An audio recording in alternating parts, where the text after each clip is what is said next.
أعوذ بالله من الشيطان الرجيم. بسم الله الرحمن الرحيم. الحمد لله رب العالمين. الصلاة والسلام والتحية والإكرام على أشرف الأنبياء والمرسلين مولانا أبي القاسم محمد. اللهم صل على محمد وآل محمد. والصلاة والسلام على وصيه ووزيره علي بن أبي طالب. اللهم صل على محمد وآل محمد. والصلاة والسلام على أئمة المعصومين واللعنة الدائمة على أعدائهم أجمعين. أما بعد، فقد قال رسول الله صلى الله عليه وآله وسلم: الطريق ثم الرفيق، الجار ثم الدار. ہماری جو بحث چل رہی تھی آداب معاشرت کے لوگوں کے ساتھ ہم کیسے پیش آئیں اور کس طریقے سے آگے بڑھیں ہم اپنی زندگی کو بہتر بنانے کے لیے اور ساتھ ساتھ معاشرے اور سماج میں زندگی میں لوگوں کو بہتر بنانے کے لیے.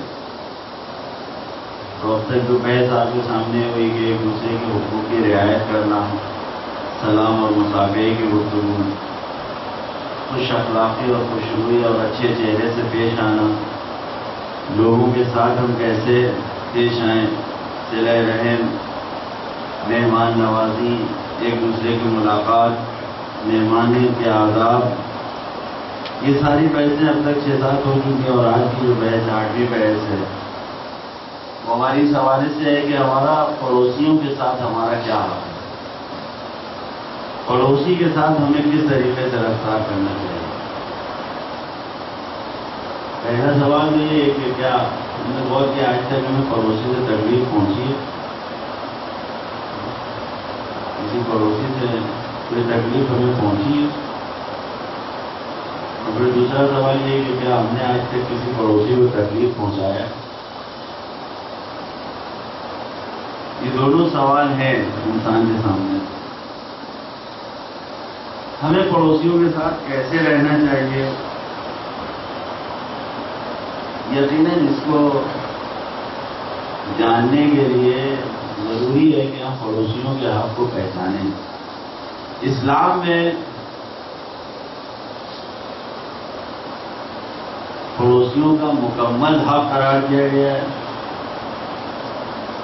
اور اسلام ایک ایسا دین ہے کہ جس میں کسی سے بھی کسی بھی اعتبار سے آزاد نہیں چھوڑا گیا ہے، اور انسان کو تنہا بھی نہیں چھوڑا گیا ہے. معاشرے اور سماج کے بغیر بھی انسان کو نہیں رہنے کا حق ہے کہ تنہائی زندگی میں رہنے. ہر ایک کا اثر ہے، ہر ایک میں دوسرے سے جڑے ہوئے. ذاتی طور پر انسان جو ہے وہ مدنی الطبع ہے، یعنی نیچر انسان کا یہ ہے کہ وہ سب کے ساتھ مل جل کے رہے.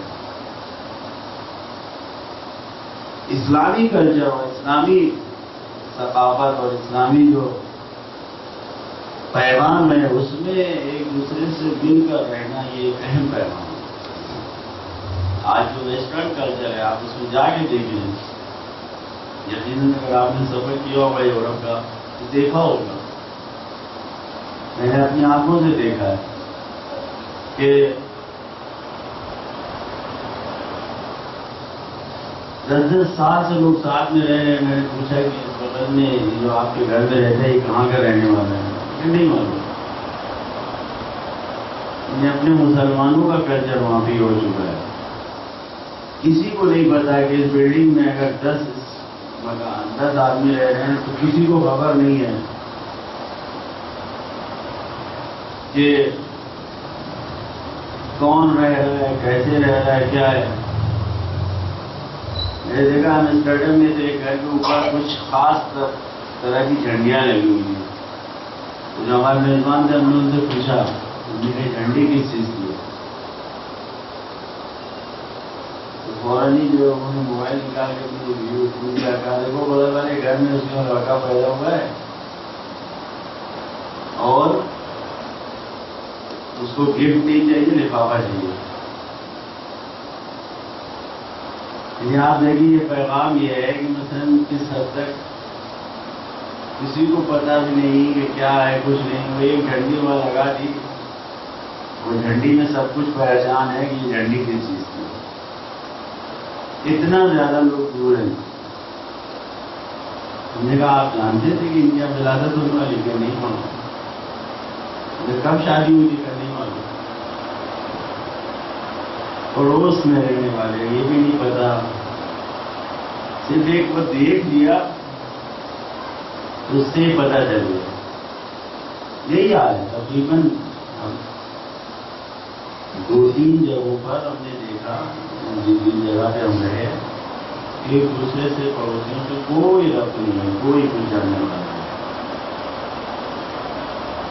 ایک جگہ دیکھا میں نے، ایک کرسچن تھا اور اس کے گھر میں کافی کتابیں رکھی ہوئی ہیں، تو اب میز اسی لگی ہوئی ہے، اس پہ 2 جوان بیٹھے ہوئے پڑھائی کر رہے ہیں، زیادہ سے زیادہ ایک 27-28 سال کی عمر ہے۔ تو ہم نے کہا یہ دونوں مائیکل بیٹھ کہا نہیں، یہ 2 دوست ہیں، دونوں یونیورسٹی میں رہتے ہیں، گھر لے کے رہ رہے۔ ہم نے کہاں سے آئے کہ نہیں، ہم نے کہا اتنی کتابیں ہیں، یہ سب وہ کرتے ہیں، کبھی گئے نہیں، پوچھا نہیں، اس نے کوئی ٹچ نہیں ہے، کچھ نہیں ہے۔ یہ کلچر ہے کہ ایک دم، لیکن اسلام بالکل اس سے بڑا۔ اسلام نے جو پڑوسیوں کے حدود بیان کیے ہیں، اس سے یہ پتہ چلتا ہے کہ انسان کو پڑوسیوں کے ساتھ بہرحال مل کے رہنا ہے۔ 40 گھر تک پڑوسی شمار ہوتے ہیں۔ روایت اسی میں نہیں موجود ہے، جو آپ کے سامنے بیان کرتے ہیں کہ 40 گھر تک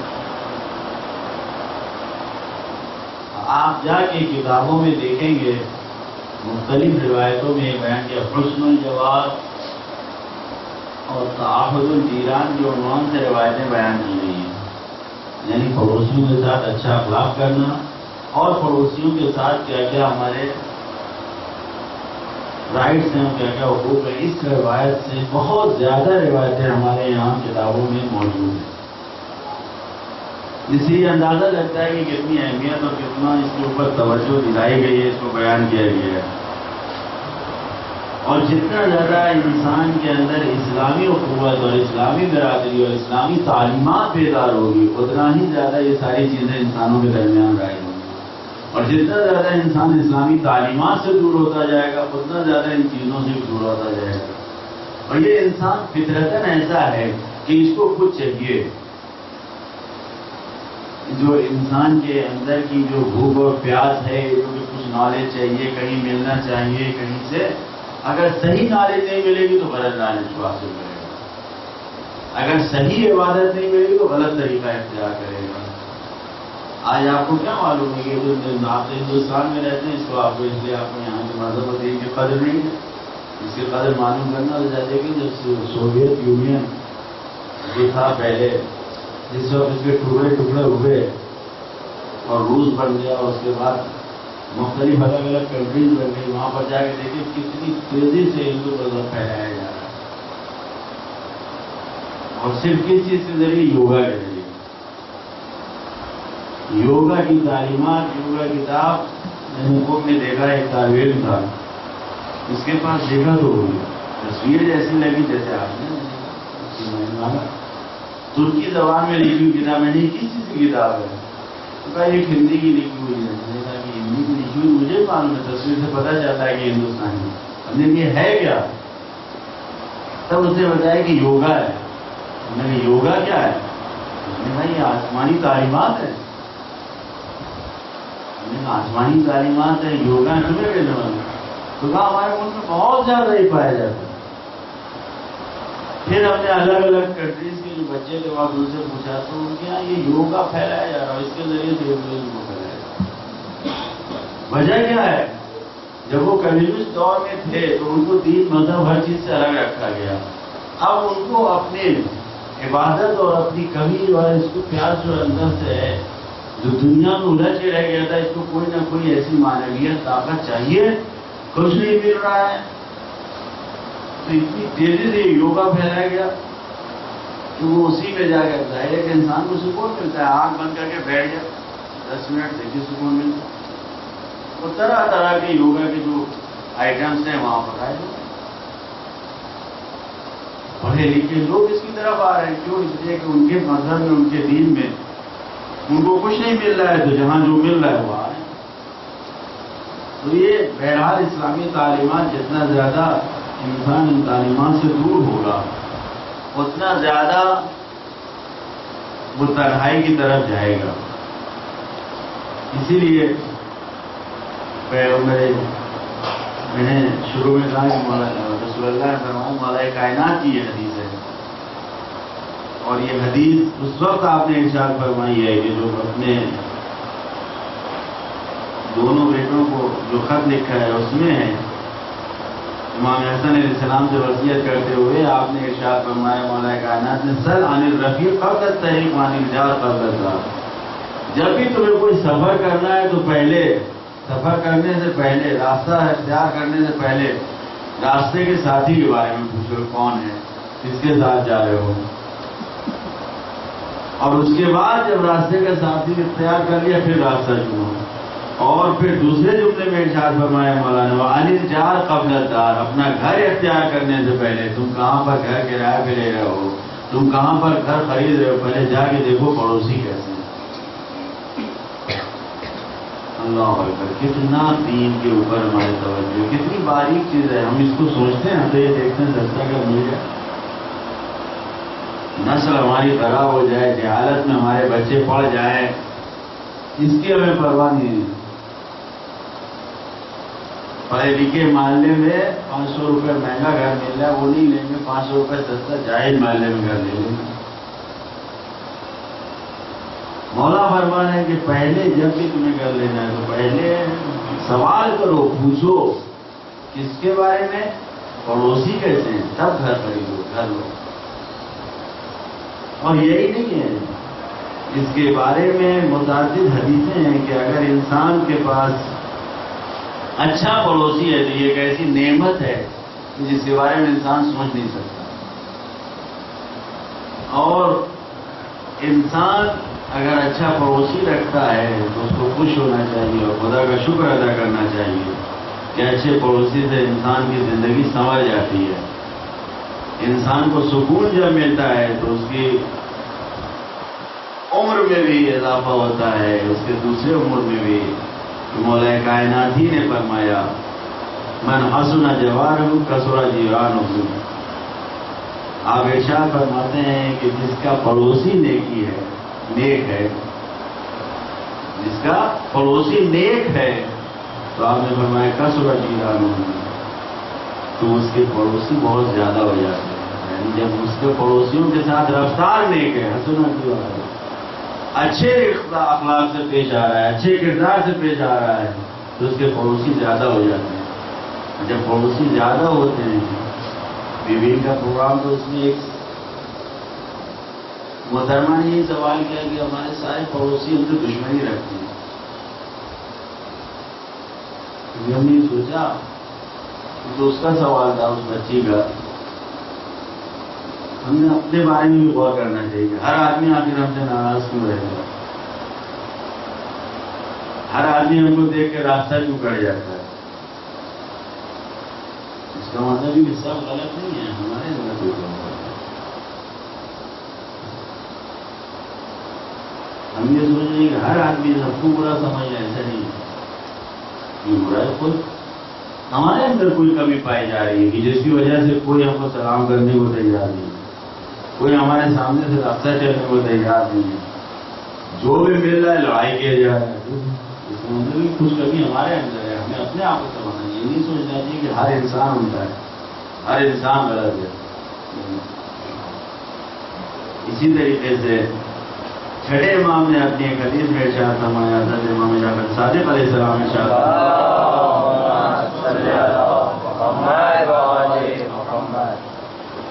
ارشاد فرماتے ہیں حسن الجوار یعمر الدیار ویزید فی الاعمال، پڑوسیوں کے ساتھ اچھائی کرنا اور پڑوسی کے اچھا ہونا یعمر الدیار، گھروں کو تعمیر کر دیتا ہے، یعنی گھر سنور جاتے ہیں، گھر بن جاتے ہیں اگر پڑوسی اچھا ہوتا ہے، آباد ہو جاتے ہیں گھر، یا عمل ہو جاتا ہے، تعمیر ہو جاتا ہے، آباد ہو جاتا ہے۔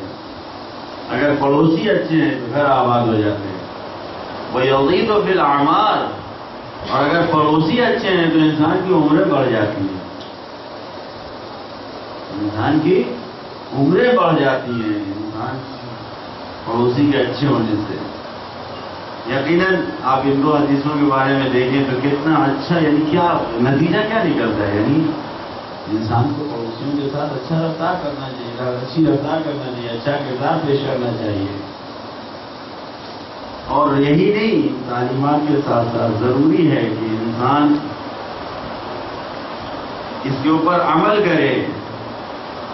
ضربت کھانے کے بعد مولا کائنات نے جو وصیت کیا ہے، اس وصیت میں مولا کائنات ارشاد فرماتے ہیں اللہ اللہ فی جیرانکم، تمام وصیتوں کے ساتھ جو وصیت فرمائیں کہ اپنے پڑوسیوں کے بارے میں اللہ اللہ خدا کا خیال کرو، اپنے پڑوسیانوں کی پڑوسیوں کو، فإنھا وصیۃ نبیکم، تمہارے نبی کی وصیت یہ ہے کہ تم اپنے پڑوسیوں کا خیال کرو۔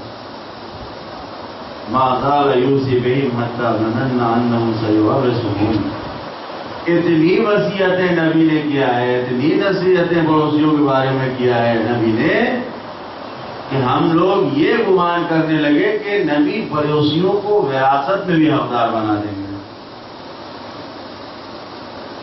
سمجھے آپ؟ یعنی بار بار اتنا نبی نے کہا کہ پڑوسیوں کا خیال کرو، پڑوسیوں کو حق ادا کرو، پڑوسیوں کو اپنے ساتھ رکھو، پڑوسیوں کو ملا کے رکھو، پڑوسیوں کو اپنے گھر کی پر سمجھو، اتنا تاکید کیا نبی اکرم نے، اتنا تاکید کیا کہ ہم لوگ اس گمان کرنے لگے کہ عنقریب کو میراث میں بھی حقدار بنا دیں گے۔ میراث میں حقدار کون بنتا ہے؟ میراث میں حقدار وہ بنتا ہے کہ جس سے کوئی رشتہ ہو۔ پیغمبر نے اتنی تاکید کیا کہ پڑوسیوں کو بھی اتنا اس بارے میں سفارش کیا ہے کہ خدا اپنے پڑوسیوں میں۔ اور یہی وجہ ہے کہ چھٹے امام نے فرمایا کہ تمہارے لیے ضروری ہے علیکم بالمساجد، الصلاۃ فی المساجد، کہ مسجد میں جا کر نماز پڑھو۔ اور دوسری چیز اس کے ساتھ جوڑ گیا حسن الجوار، کہ تمہارے لیے ضروری ہے کہ تم بہترین پڑوسی رکھو۔ یعنی انسان اختیار کر رہا ہے پڑوسی کو تو بہترین پڑوسی چنو۔ یقیناً انسان کو یہ سوچنا چاہیے کہ جب پڑوسی کو چن رہا ہے تو ہمیشہ یہ بھی نہیں سوچنا چاہیے کہ ہمیشہ اسے پڑوسیوں سے اچھائی ہی ملے گی۔ تکلیف پہنچ سکتی ہے، اذیت پہنچ سکتی ہے، برائیاں بھی مل سکتی ہیں، انسان اس کے لیے بھی تیار ہونا چاہیے۔ پڑوسی ہے تو اس کو برداشت کرنا چاہیے۔ یہ ساتھ میں امام حضرت امام موسی کاظم علیہ السلام ارشاد فرماتے ہیں، آپ ارشاد فرماتے ہیں کہ اچھا پڑوسی ہونا، اور اچھا پڑوسی ہونے کے ساتھ ساتھ یہ صرف کافی نہیں ہے کہ آپ ان کو تکلیف نہ پہنچائیں فقط، کہ آپ سے کوئی انہیں تکلیف نہیں پہنچ رہی ہے تو آپ اچھے پڑوسی ہیں، نہیں۔ لیس حسن الجوار کف الرضا ولکن حسن الجوار صبرک علی الرضا، فقط یہ نہیں کہ آپ سے انہیں کوئی تکلیف نہیں پہنچ رہی، بلکہ بہترین پڑوسی یہ ہے کہ اگر آپ سے کوئی تکلیف پہنچ رہی تو آپ اس سے صبر کریں۔ صبرک علی الرضا، اگر آپ کو کوئی تکلیف پہنچ رہی ہے پڑوسی سے تو آپ اس کے اوپر صبر کریں، یہ بہترین پڑوسی ہے۔ واضح ہے کہ ان روایتوں سے یہ پتہ چل رہا ہے کہ انسان نہیں ہے کہ فقط بہترین پڑوسی رہے اور خود کسی کو تکلیف نہ پہنچائے، بلکہ دوسروں سے اگر تکلیف پہنچ رہی تو اس کو صبر بھی کرے۔ اور یقیناً آپ کے ذہن میں یہ سوال ہوگا کہ کس حد تک انسان پڑوسیوں کی گفتگو کی تکلیف کو برداشت کرے۔ جس حد تک انسان حرام میں مبتلا نہ ہو رہا برداشت کرے، لیکن اگر حرام میں اور ظلم کو سمجھنے میں حرام میں کی حد ہو جائے یقیناً انسان کو صبر کرنا پڑے گا۔ پیغمبر اسلام کے پاس ایک شخص آیا اور اس نے کہا یا رسول اللہ، میرا پڑوسی مجھے تکلیف پہنچاتا ہے، میں کیا کروں؟ پیغمبر نے کہا صبر کرو، صبر کرو گے اللہ اجر دے گا تمہیں. چلا گیا. کچھ دن کے بعد دوبارہ پھر آیا اور پھر وہی مانا نہیں وہ، میں نے تو صبر کیا، اس کی تکلیف میں اور بڑھ گئی ہے. پیغمبر نے پھر کہا صبر کرو. ایک اچھے پڑوسی کی پہچان یہ ہے کہ اگر پڑوسی سے تکلیف پہنچتی ہے تو اس کو صبر کرو. پھر کچھ دن گزر گئے، پھر تیسری بار آیا تو اب پیغمبر نے اس سے نہیں کہا صبر کرو. پیغمبر نے کہا جمعے کے دن جب لوگ اپنے اپنے گھروں سے، اپنی دکانوں سے اور بازاروں سے آتے ہیں نماز جمعہ کے لیے مسجد کی جانب، تو تم ایسا کرنا اپنا گھر کا سامان نکال کے سڑک پہ رکھ دینا. اور جب لوگ تم سے پوچھیں کہ کیا وجہ ہے جمعے کا دن کیوں اختیار کیا، اس لیے کہ ساتھ میں سب اکٹھا ہوں گے، سامان نکال کے باہر رکھو گے تو لوگ پوچھیں گے کیوں یہ باہر رکھا. ان سے بتا دینا کہ میرا پڑوسی مجھے تکلیف پہنچاتا ہے، اذیت دیتا ہے، اس لیے میں نے. چنانچہ اس نے ایسا ہی کیا. جیسے ہی جمعے کی صبح نمودار ہوئی تو اپنا تھوڑا سامان لا کے باہر رکھا. اب جو لا کے باہر رکھا تو پڑوسی کو خبر ہوئی کہ یہ کیا کر رہے ہو؟ تو اس نے کہا کہ میں لوگوں سے بیان کر دوں کہ میرا پڑوسی مجھے اتنا پریشان کرتا ہے کہ میں یہاں گھر میں نہیں رہ سکتا. معافی مانگا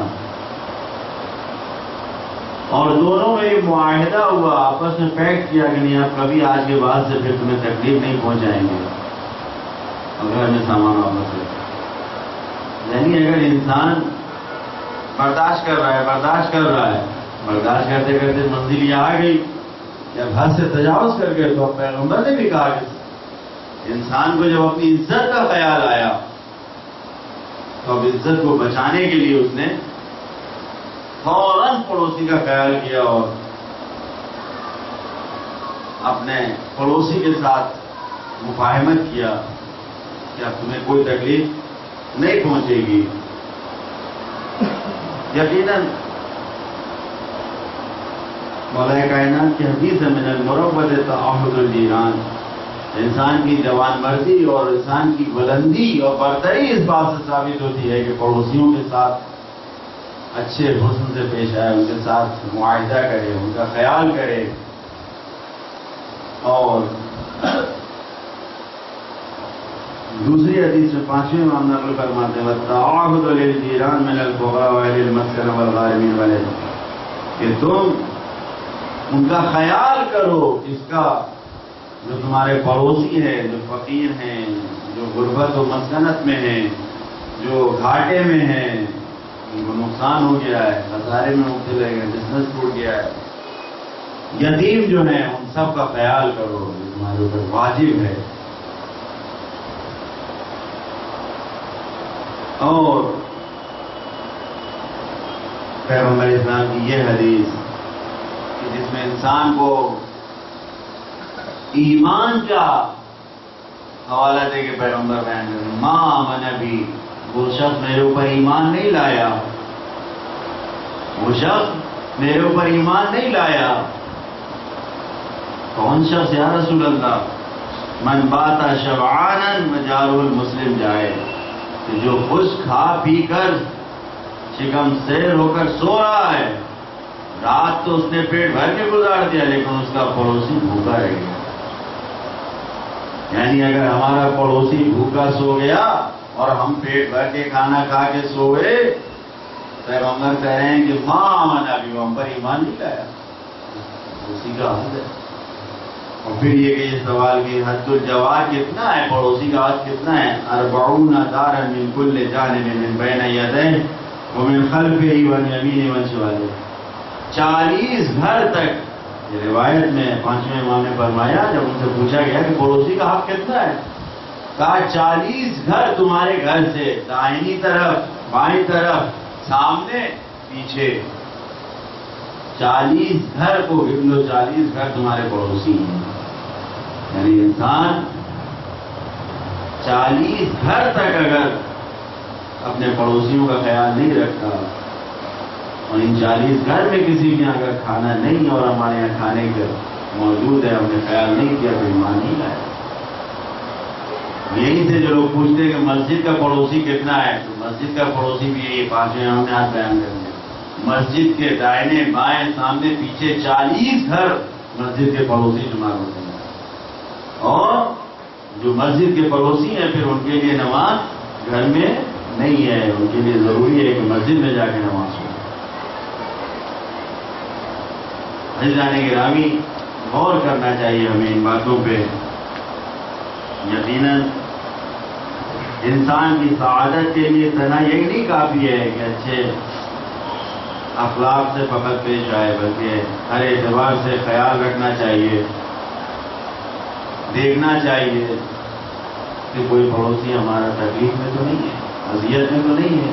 اور پھر دوسری طریقے سے جیسے ہمیں یہ حکم دیا گیا ہے کہ اپنے مومن بھائیوں سے اور اپنے گھر کے بھائیوں سے، اپنے رشتہ داروں سے اذیت و تکلیف میں اپنا رہیں، اور اگر ہم تک کوئی تکلیف پہنچے تو ہم صبر کریں، پڑوسیوں سے بھی کوئی تکلیف پہنچے تو اس کو برداشت کریں۔ اور مختصر الفاظ میں کہ پڑوسیوں کے ساتھ اچھا برتاؤ کرنا اسلام کی تعلیمات میں سے ہے۔ پڑوسیوں کے ساتھ ہر خوشی اور غم میں شریک ہونا اسلام کی تعلیمات میں سے ہے۔ پڑوسیوں کی حدود و حد و مرض کیا ہیں کہ جب ان پر کوئی تکلیف آ رہی ہو تو ہم اس میں جا کے شریک ہوں، ان کی طرف سے اگر کوئی نظیر تکلیف ہمیں پہنچے تو پہلی منزل میں ہمیں صبر کرنا چاہیے، دوسری منزل میں صبر کرنا چاہیے، اور اس کے بعد پھر صبر کے بعد اگر صبر کا پیمانہ لبریز ہو جائے تو پھر ہمیں احتجاج کرنا چاہیے، ہمیں سامنے آنا چاہیے، اور پڑوسی کی ہر 40 گھر تک 40 گھر تک پڑوسی کے گھر۔ یقیناً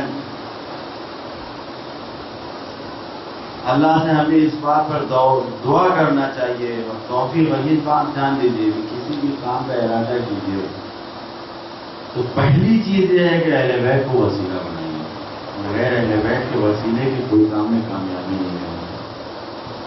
جس کو کہتے ہیں توسل، اہل بیت سے توسل کیجیے اور اللہ پہ توکل کیجیے۔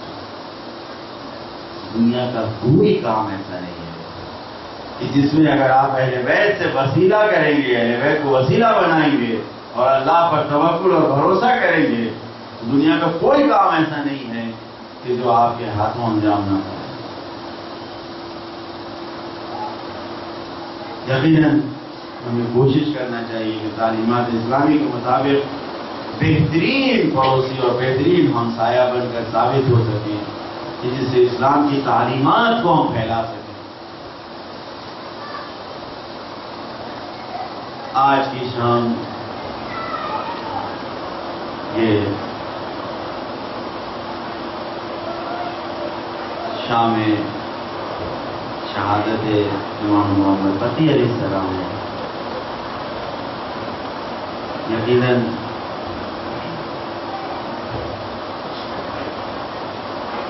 آپ نے آج دن بھر ان کا غم منایا، مسائل سنے، مسائل پڑھے اور ماتم کیا۔ انسان کو تعلیم دینے والے، پڑوسیوں کو حق کو پہنچانے والے اتنی مضبوطیت تھی کہ اپنے گھر میں رہے، اپنے گھر میں غریب زوجہ نے خود اپنے سے ظاہر کیا امام کی شہادت پاتا، کیونکہ ماں درجہ کا چاند نمودار ہو چکا ہے اور خوشی کی شب ہے، اس لیے مسائل نہیں پڑھنا ہے۔ پہلی درجہ کی تاریخ بہت عظیم تاریخ ہے، جس میں دنیا کے سب سے عظیم جوڑے، دنیا کی سب سے عظیم ہستی، افضل بشر سید الاوصیاء اور سیدت نساء العالمین، جن کی شادی کی طرف یقیناً شب مبارک ہے، مقصود ہے، بابرکت شب ہے۔ انشاءاللہ یہ وہ 10 دن ہے کہ جس میں نماز 10 دنوں میں ذی الحجہ کی جو قرآن کی آیت کو پڑھا جاتا ہے، اور آجنا موسیٰ ثلاثین لیلۃ، بہت ثواب اس کو پڑھیے، اور پڑھنے کے ساتھ ساتھ ماہ ذی الحجہ کے جو اعمال ہیں اس کو انجام دیجیے۔ یقیناً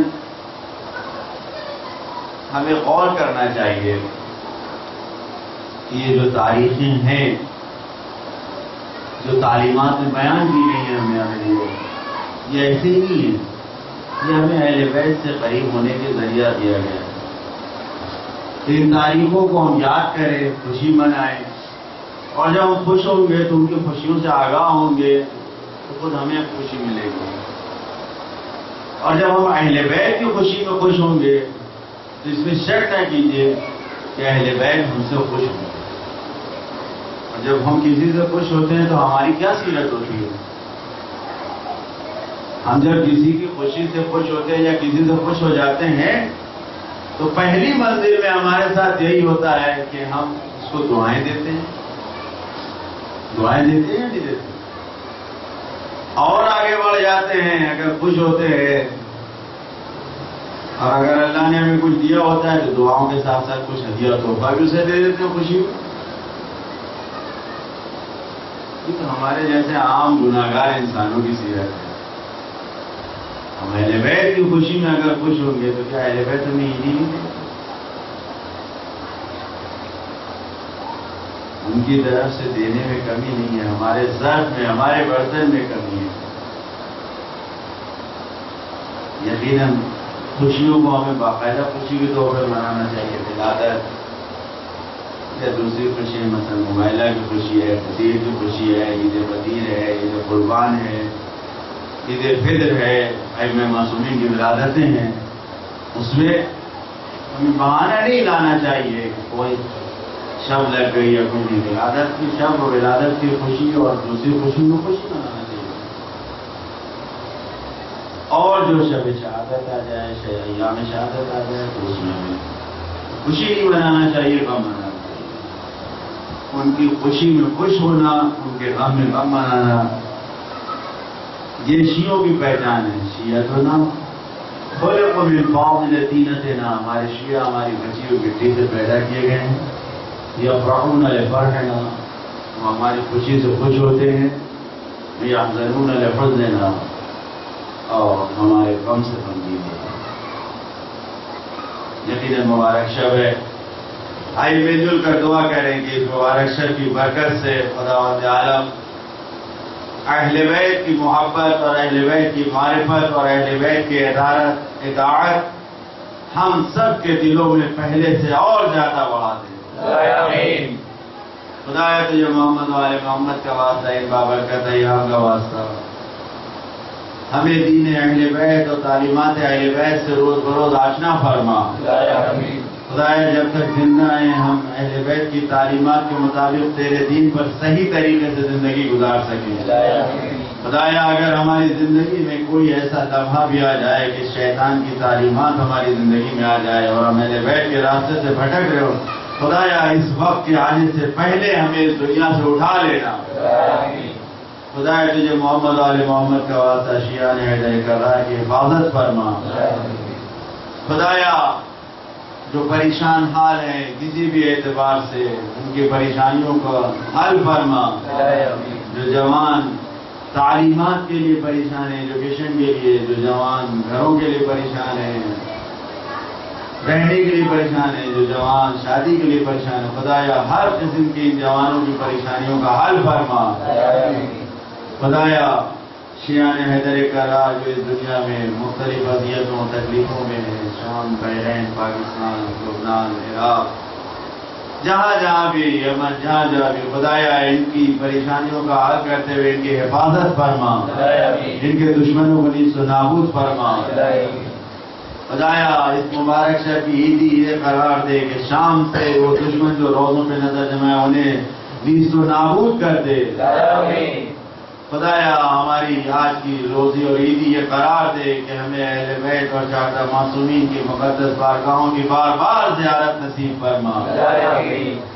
خدا تجھے محمد والے محمد کا واسطہ ہمیں ایسا بنا دے کہ ہمارا امام ہم سے راضی ہو جائے، ہمارے امام کے ظہور میں تعجیل فرما، اور جو بھی امام کے نائبین ہیں، امام کی خدمت کرنے والے ہیں، جو جس لباس میں جہاں پر بھی ہیں، مراجع تبلیغ، علماء کرام، عام شیعہ جو بھی دین کی خدمت کر رہے ہیں، امام جن سے راضی ہیں، خدایا ان سب کی حفاظت فرما، خدایا ہمارے امام کے ظہور میں تعجیل فرما، ہم سب کو ان کے مخلص ساتھیوں میں شمار فرما۔ ربنا تقبل منا انك انت السميع العليم بحق محمد وآلہ الطاہرین۔ آبادہ سے گزارش ہے ایک مرتبہ سورہ حمد و 3 مرتبہ سورہ قل اللہ پڑھ کر تمام مومنین و مومنات اپنے اپنے اعزا و اقربا اور